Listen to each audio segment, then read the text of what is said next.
যখন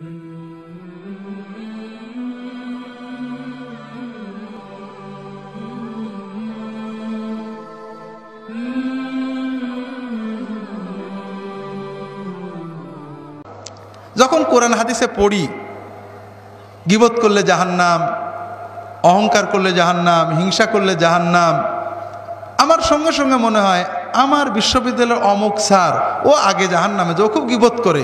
অমুক পীর সাহেব ও আগে জাহান্নামে যাবে, ও খুব হিংসা করে। অমুক মৌলানা সাহেব ওর খুব লোভ, ও সবার আগে জাহান্নামে যাবে। কিন্তু আমি আব্দুল্লাহ জাহাঙ্গীরের জাহান্নামে যাওয়ার একবারও মনে হয় না।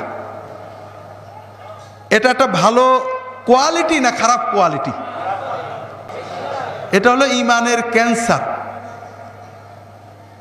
মুমিন অন্যের গুনার চিন্তা করবে না, অন্যের গুনার চিন্তা করেছেন তো মরেছেন।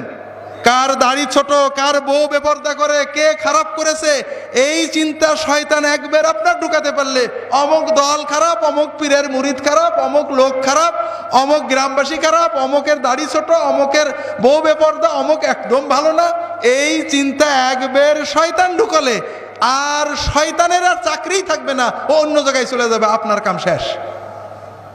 কারণ আপনি অন্যের গুনার বিচার করতে গেলে নিজের গুনাহগুলো আর মনে পড়বে না, নিজেকে খুব ভালো মনে হবে। কথা কি বুঝতে পেরেছেন? তাহলে তওবাও নসিব হবে না, আর আপনার অহংকার, গীবত আর আত্মগরিমার কারণে সব ধ্বংস হয়ে যাবে।